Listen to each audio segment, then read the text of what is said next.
Aujourd'hui, on a le plaisir d'accueillir donc le porteur de projet de la campagne Claridge IMO.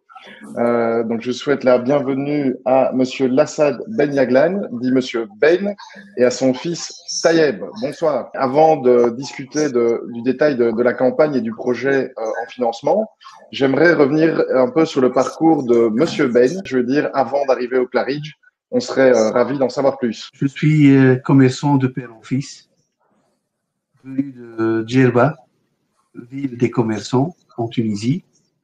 J'ai fait des études en sciences économiques et en ingénierie commerciale en Belgique.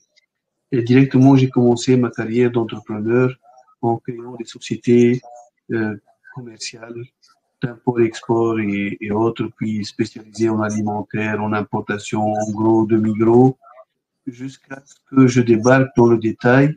Et là, j'ai fait le choix de collaborer avec le groupe de l'Est de Lyon en ouvrant le premier Allée de lait, une expérience considérée comme réussite inégalée dans la chaîne, ce qui m'a donné l'engouement de faire d'autres magasins. Je l'ai fait 2 Shop & Go en plus et 2 Proxy de lait en plus.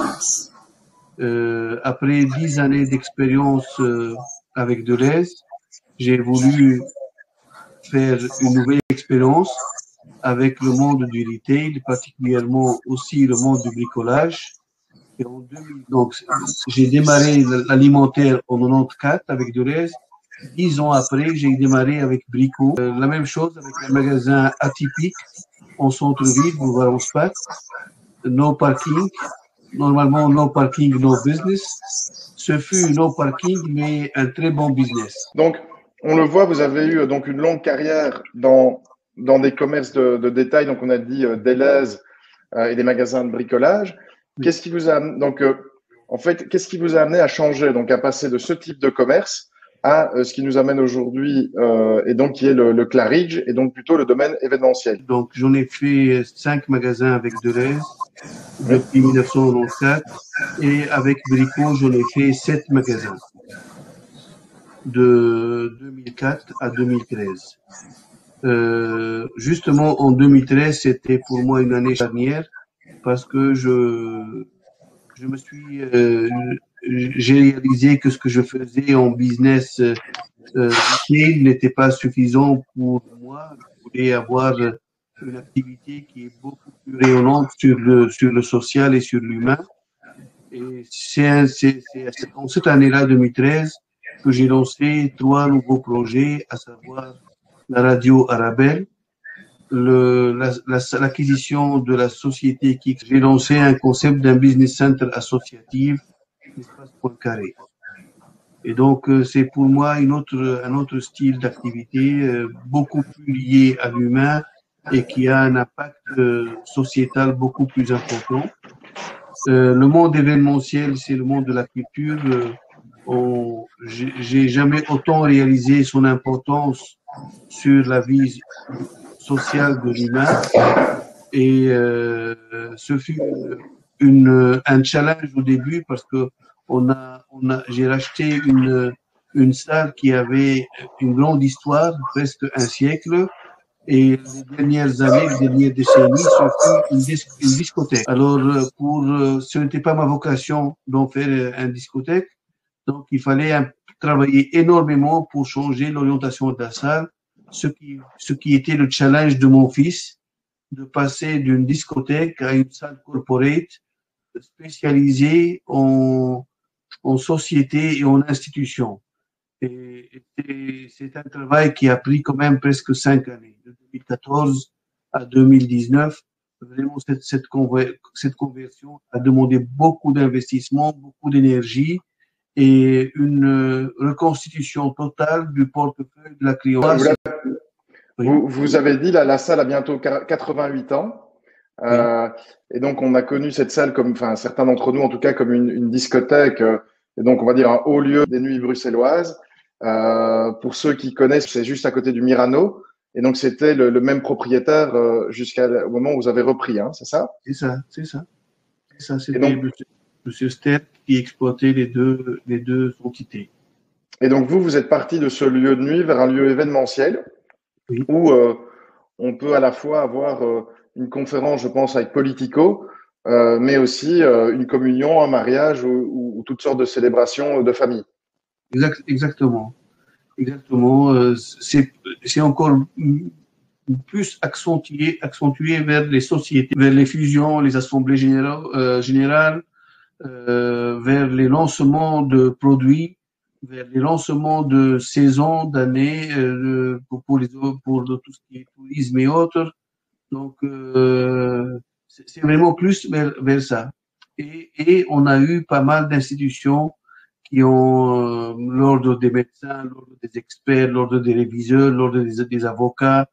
Ils ont, pour ces gens-là, ils ont trouvé tout leur bonheur avec le Saint Claridge parce qu'elle convenait parfaitement avec toute son installation technologique très avancée et sa qualité acoustique extraordinaire.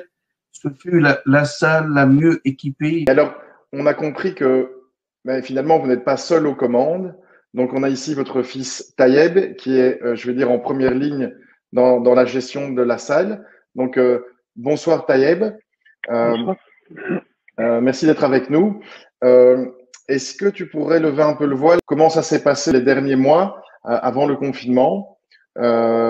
Et comment est-ce que vous êtes adapté finalement à cette nouvelle réalité dans un secteur événementiel qui est, je vais dire, particulièrement touché par la crise? Les derniers mois avant le confinement étaient excellents pour nous parce qu'on venait de terminer très très bien l'année 2019 et on commençait vraiment bien l'année 2020. D'ailleurs, le mois de mars était le meilleur mois qu'on avait réalisé en termes de vente d'événements depuis notre ouverture. Et donc c'est pour ça qu'on était vraiment triste de ne pas pouvoir les réaliser. Et malheureusement, après cette décision, on a été obligé de se réinventer en proposant la salle comme un studio pour des tournages de films, pour des tournages d'émissions télé, pour des webinars sous forme des webinars avec la présence de différents intervenants avec des télévisions, etc. Enfin, on a fait pas mal de petits événements de ce style pour pouvoir justement répondre aux demandes de nos clients dans cette période, vu qu'on était incapable de recevoir en présentiel des invités. Et donc, vous avez pu adapter, enfin, faire face à une nouvelle demande. Comment est-ce que vous vous projetez dans la reprise? Pour vous, comment est-ce que vous voyez cette nouvelle réalité une fois qu'on l'espère, la vaccination ou la situation sanitaire aura changé?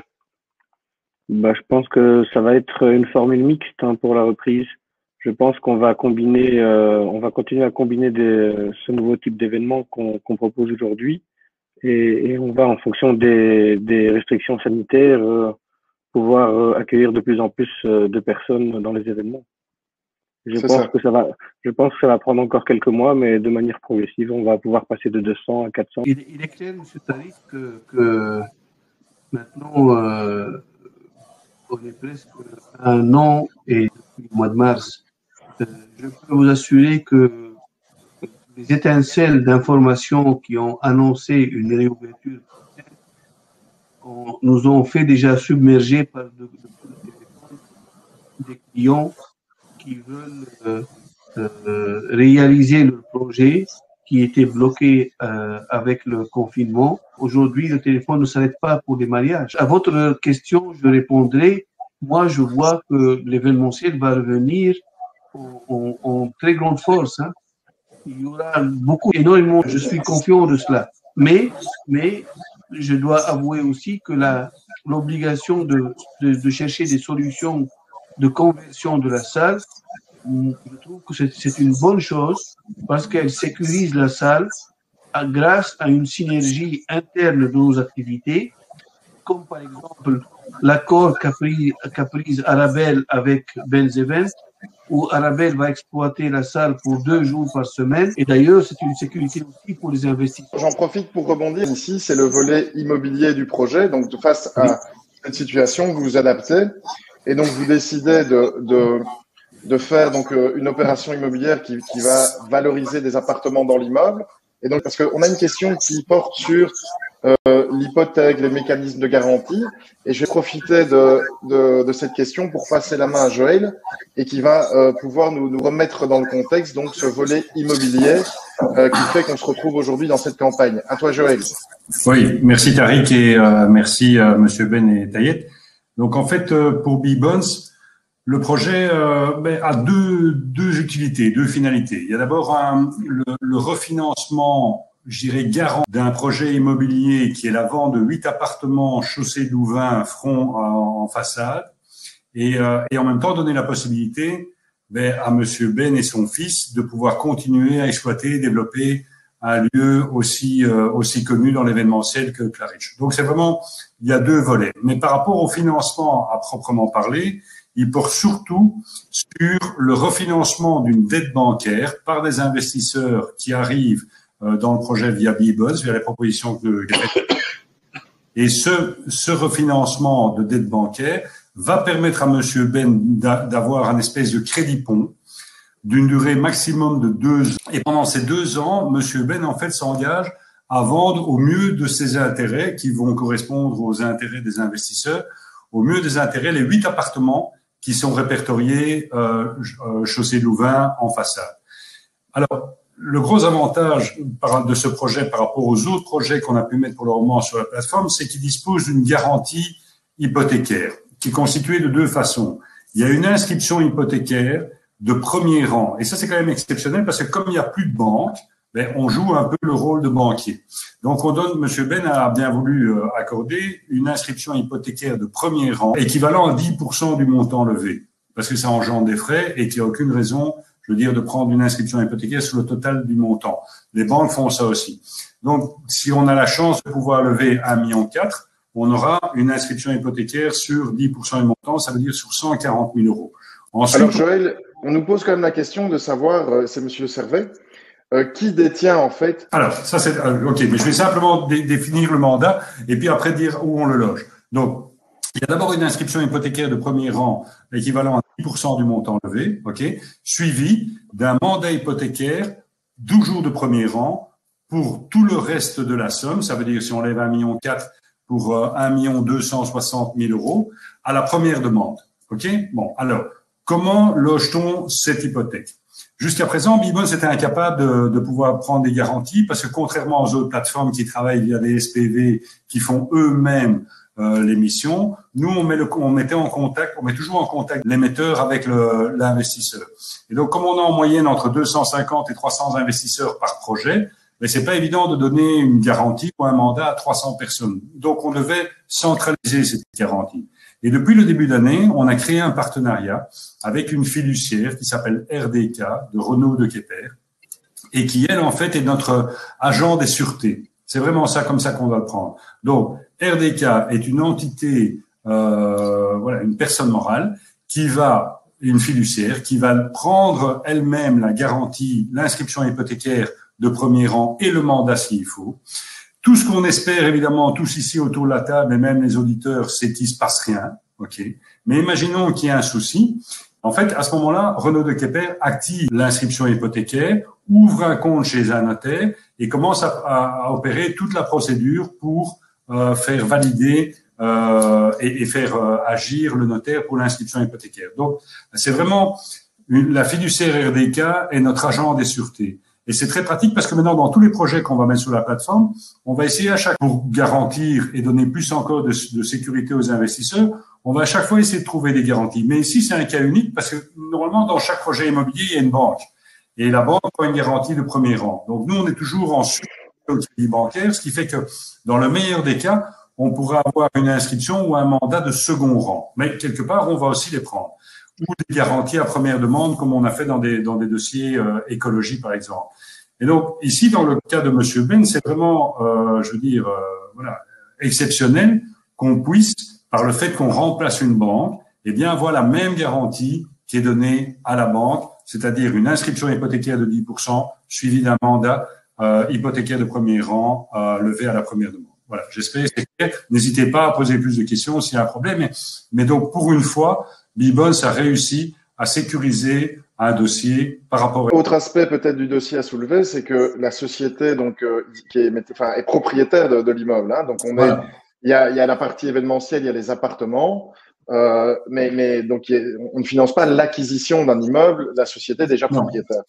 Non, ici c'est vraiment le but, c'est d'opérer un crédit pont pour pouvoir donner les moyens à Monsieur Ben de se dégager de cette problématique avec la banque. Et je pense que ce serait intéressant pour tout le monde que Monsieur Ben définisse un peu la problème en 2 mots qu'il a connu avec la banque. C'est pas à moi de le dire. Nous, on est juste là pour apporter une solution, mais on n'est pas à l'origine du problème. Donc, ce serait peut-être intéressant de définir en fait pourquoi la banque a mis fin et a demandé le remboursement de la totalité du crédit. Et nous, je dis voilà, on intervient pour remplacer une banque qui a décidé de plus soutenir ce dossier. Donc nous, notre volonté, c'était vraiment de pouvoir soutenir ce dossier, d'autant plus que c'est uniquement des opérations de vente qui sont malgré tout sécurisées, parce que et là on s'est quand même renseigné par rapport, je veux dire, à ce qui s'est passé dans la rue Chaussée de Louvain, les dernières ventes qui ont été opérées. Et la vente des 8 appartements couvre de façon bien supérieure le montant. Très bien. Alors, monsieur Ben, à vous. Oui.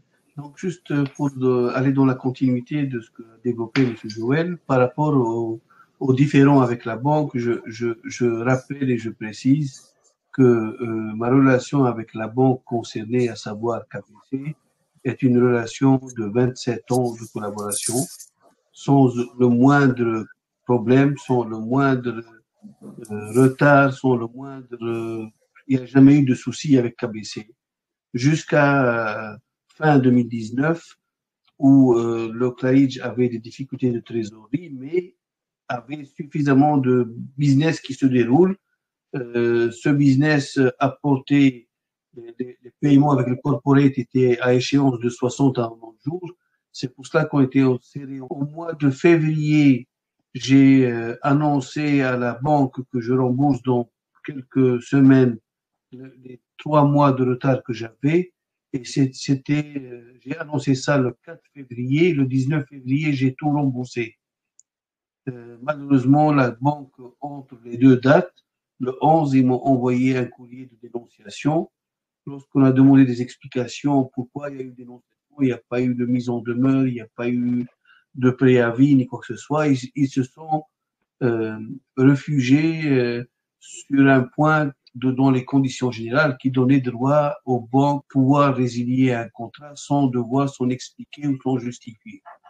C'est ce qui m'a obligé. Donc, le mois de mars, j'ai payé ma mensualité, mais j'ai directement saisi la justice en référé pour réclamer à ce que la banque revienne sur la dénonciation. Malheureusement, le référé a considéré la citation fondée mais non recevable parce qu'il n'y a pas d'urgence à leurs yeux, ce qui nous a renvoyé vers un tribunal de fond. Et le tribunal de fond a établi un agenda d'échange de conclusions et l'affaire sera plaidée au début du mois de... Ça, c'est la situation avec le KBC en toute transparence. Donc, une décision de justice est attendue pour début du mois de juin. Mais bon, je ne voulais pas rester sans plan B. Et c'est pour ça que je me suis adressé à Bibon pour lever les fonds, rembourser KBC et continuer. Changer de mode de financement. Mais d'ailleurs, ça nous permet d'en arriver sur les questions, sur le futur. In fine, vous nous avez partagé le passé et puis la situation actuelle. Mais donc, ces appartements, on a différentes questions qui sont d'abord, 1, dans quel état est-ce qu'ils sont? 2, quel type de travaux sont prévus?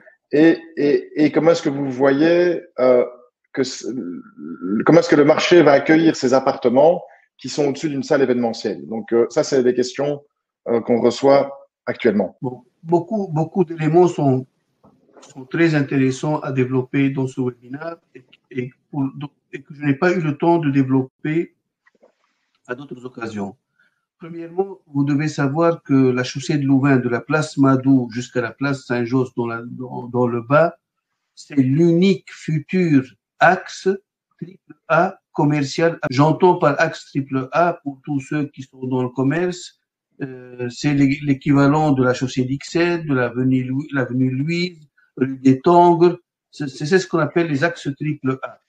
L'unique futur axe AAA à Bruxelles, c'est la chaussée de Louvain. C'est ce qui fait que la chaussée de Louvain a fait objet de beaucoup de spéculations immobilières depuis quelques années. Et je peux vous confirmer que toute la chaussée de Louvain a été renégociée. Donc, il y a eu des achats, des reprises et des permis qui ont été introduits et des permis qui ont été déjà réalisés à l'arrière et des permis qui vont se réaliser de la place Madou jusqu'au Claridge de mon côté, et en face, toute la descente a été maintenant vendue. Ce sont des appartements, des projets d'appartements, et je peux citer l'investisseur, c'est Capital Construct. C'est lui qui a repris toute la partie en face. Il a vendu presque tout sur plan. Il a vendu presque tous les appartements sur plan. Il n'a même pas encore commencé. Et ce qui est remarquable, c'est que la société de Louvain, aujourd'hui, elle s'est négociée à un prix au mètre carré qui est de presque 4 400 € le mètre, alors que la moyenne du mètre carré des appartements finis, il varie entre 2 600 et 3 550. Qu'est-ce qui explique ce prix cher et prix élevé? C'est la présence de la communauté européenne et la forte demande des fonctionnaires de la communauté européenne à des appartements sur cet axe-là. Donc, tout cela sont des points positifs pour le projet immobilier que nous menons, sachant que tous les appartements qui ont été développés et mis à la vente et vendus sont des appartements de taille très limitée. Des studios de une chambre, 55 mètres carrés, et des studios de 2 chambres, 71 mètres carrés. Les appartements que nous mettons en place sont des appartements d'une moyenne de 100 mètres carrés. C'est ça. C'est des beaux appartements. Et quel type de travaux et de finition prévoyez-vous? L'état actuel des 8 appartements, il y en a un appartement qui est fini, qui a été aménagé en zone VIP pour servir la salle Claridge et que nous allons maintenant retransformer vers un appartement. Les autres résidentiels. Les 7 appartements sont dans une situation casco. Casco, très bien. Casco. Donc les devis que j'ai communiqués, c'est pour une remise clé en main avec une finition. Alors, donc on en arrive. Donc aujourd'hui, Casco, vous avez des devis pour finir ces appartements. Et qu'est-ce qui fait, selon vous, qu'on pourra coexister que cette salle événementielle et les appartements? C'est d'ailleurs, il y a d'autres salles à Bruxelles où c'est le cas. Moi, je prends par exemple l'exemple de la salle de la Gaîté dans le centre-ville, mais il y a des appartements au-dessus, donc ce n'est pas non plus inédit à Bruxelles d'avoir des appartements à proximité de lieux de réception. Mais en particulier chez vous, quelles précautions ou quels aménagements avez-vous prévus? La réponse, elle va être très claire lorsque vous apprenez qu'en 2013, lorsque j'ai fait l'acquisition de la salle Claridge, on a fait faire une étude sur la qualité acoustique de la salle et son impact et l'incidence sur le voisinage et autres. Et les ingénieurs nous ont proposé un aménagement. D'ailleurs, pour vous donner une idée, les investissements que j'ai faits entre 2013 et 2014 ont atteint 1 700 000 €. Et on a créé de la salle événementielle une boîte dans une boîte. Donc, la salle elle-même, elle a été complètement isolée, indépendamment des appartements. C'est ça. Et c'est ce qui nous met dans une situation confortable pour entamer les travaux des appartements, sachant que nous avons au niveau cadastral fait une scission totale entre la salle et les appartements sont vendables. Ça, c'est un grand avantage. Ça veut dire qu'on n'est pas obligé de vendre à un seul client tous les appartements. On peut les vendre à l'unité. Merci pour ces précisions. Alors, on a une autre question qui est pour Joël. Quel est le montant levé minimum qui doit être atteint pour valider le projet? Alors, et là, c'est une bonne nouvelle parce que Monsieur Ben va pouvoir approfondir la question. Donc, on avait l'objectif, c'était de lever 1,4 million pour demain 4 mai, d'accord? Et il se fait que en discutant avec Monsieur Ben, il n'a pas obligatoirement besoin tout de suite, ce que nous pensions, mais voilà, il y a le débat prend cours. Donc, il n'a pas besoin des fonds avant mi-juin, d'après ce que j'ai pu comprendre. Donc, on va pouvoir prolonger la levée pour donner plus de temps aux gens qui doutaient, aux investisseurs, de pouvoir atteindre ce montant minimum d'1,4 million. Et donc, la levée va être, ça M. Ben va le confirmer tout à l'heure, et donc on va prolonger la levée d'un maximum 3 mois, comme c'est prévu dans la note descriptive et la note d'information de B-Bonds.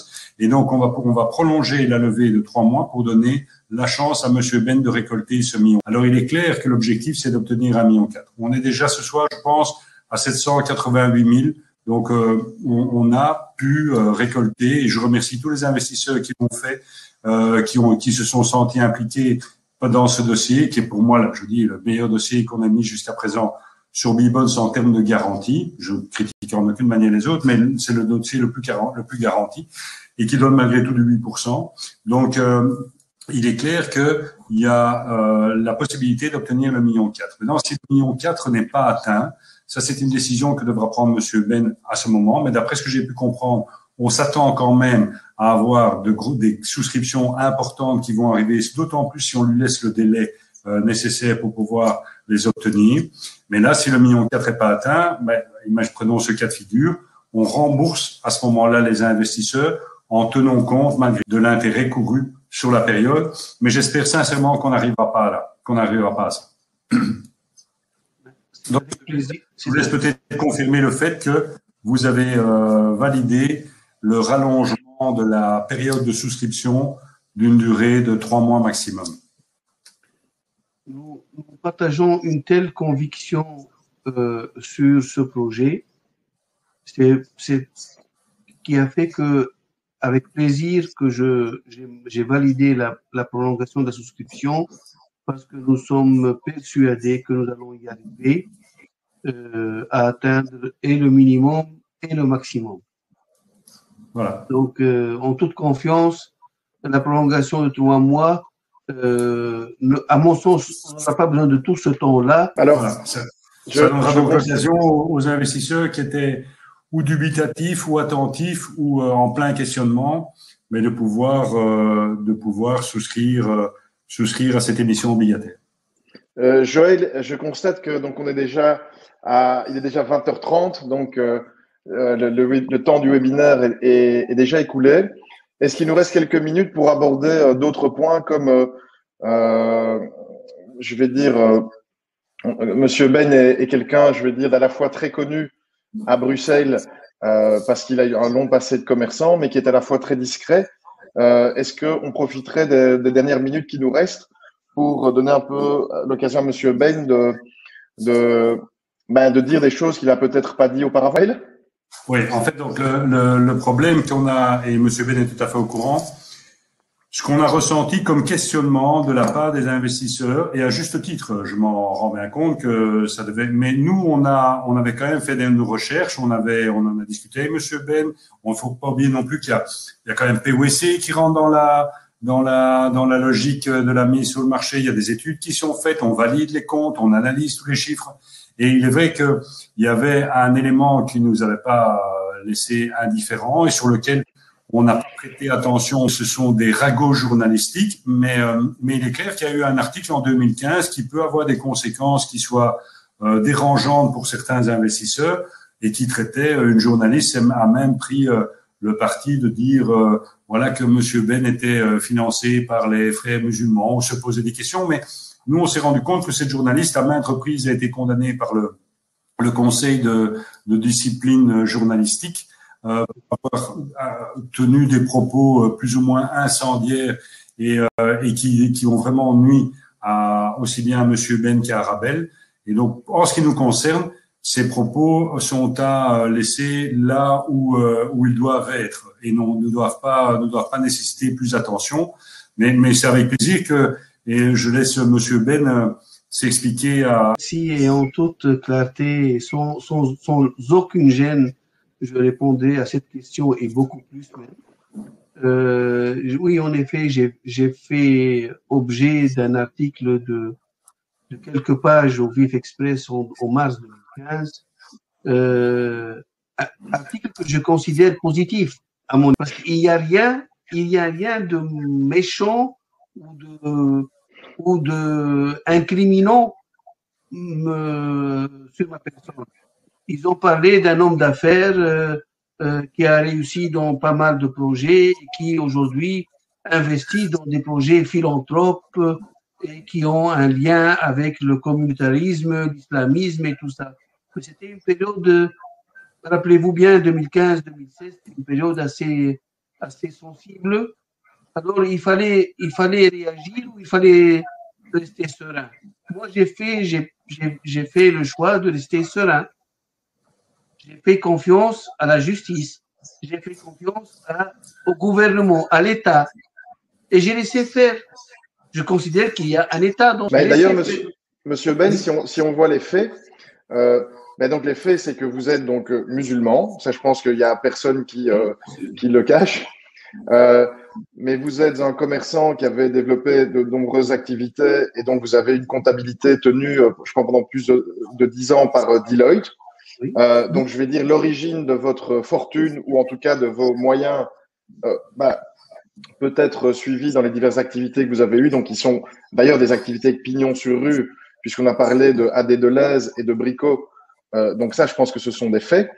Et par ailleurs, vous avez repris la radio Arabelle, où, sauf erreur de ma part, pas plus tard que la semaine dernière, il y a eu une émission, c'est la première où vous interveniez, vous avez été interviewé par des journalistes qui sont de confessions diverses et certainement pas réservés à, je vais dire, des journalistes d'une confession ou d'une autre d'ailleurs. Hein. Est-ce que je résume bien les faits, je vais dire ici?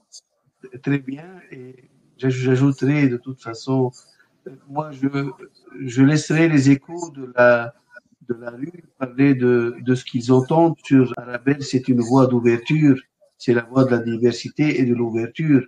Alors c'est bien essayer de la part d'un journaliste de toucher quelqu'un gratuitement. Et d'ailleurs, on parle de faits d'il y a 6 ans maintenant, mars 2015 à maintenant mai 2020. On parle de 6 ans.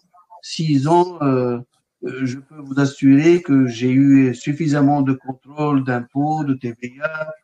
Vous nous avez fait part de plus de 40 contrôles sur cette période? 41 contrôles. 41 contrôles, TVA, impôts. Et je n'étais inquiété dans aucun contrôle. Il n'y a jamais eu un redressement fiscal. Il n'y a jamais eu un refus de déclaration TVA ou de charge de TVA. Jamais. Il n'y a eu jamais un PV suite à un contrôle qui met en question ni la comptabilité, ni des éléments de la Très bien. Écoutez, comme vous le dites, on vit dans un état de droit. On peut s'en réjouir et en tout cas vous remercier de votre transparence. Et donc, c'était aussi important pour nous de vous donner la parole parce qu'on sait que dans certains médias, on va dire, ou dans certains, tout le monde n'a pas le même poids. Et donc, ici, c'est important pour nous de vous entendre. Merci aux gens qui sont avec nous, aux questions qu'on a eues. Donc, merci à vous et à Tayeb de votre présence ce soir. La campagne continue, n'est-ce pas, Joël? Donc, oui, la campagne continue et on est totalement à la disposition des investisseurs pour répondre à toute forme de questions relatives au projet, relatives à la procédure pour ouvrir son compte chez B-Bonds et on espère vraiment apporter un soutien financier participatif citoyen au Claridge, quoi. Et comme disait Philippe Coulet, et moi je terminerai là-dessus, mais il faut sauver le soldat Claridge. Merci Joël, merci à tous les investisseurs. À bientôt, bonne soirée. À bientôt, bonne soirée. Merci.